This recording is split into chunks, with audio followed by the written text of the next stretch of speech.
လုံးမင်္ဂလာပါရှင်ဒီနေ့မှာတော့မုံချင်းပေါင်းလေးပေါင်းစားဖြစ်တော့ပေါ့နော်အရင်လဲလွယ်ကူတာမို့လို့အားလုံးနဲ့လိုက်လို့စားလို့ရအောင်လို့မျှဝေပေးလိုက်ပါတယ်ရှင်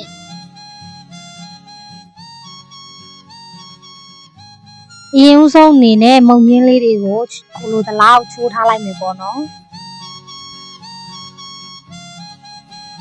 မုံချင်းလေးတွေကအရင်ကိုလက်ဆက်ပါတယ်ရှင်ပြီးတော့ရင်တော့စားပြီးနေရအောင်နော်အရသာအနေနဲ့စားရင်မုံပဲထည့်ထားပါတယ်ရှင်ပြီးရင်တော့ဆန်မုံလေးနှစုံကိုထည့်ထားပါတယ်ပြီးရင်တော့နေလိုက်မယ်ပေါ့နော်ရေလေးစစ်ထားရင်ပိုးစင်ပြီးပါတယ်ရှင်ကျမကရေစစ်ဖို့မေ့သွားလို့ပါနော်ခလားလောက်နှက်နေအောင်နေပြီးရင်တော့စတင်ရအောင်နော်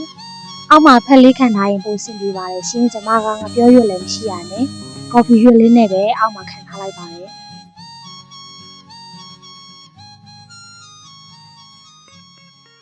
ကဲအုပ်ဆောင်လေးအုပ်ပြီးခဏလောက်တည်ထားလိုက်ပါမယ်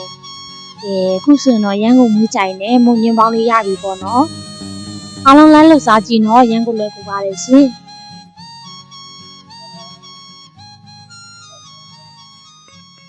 အားလုံးလည်းစားကြပါအောင်ရှင်ဗီဒီယိုကိုဆုံးဖြတ်ကြည့်ပေးတဲ့တယောက်ချင်းစီတိုင်းကိုလည်းကျေးဇူးတင်ပါတယ်ရှင်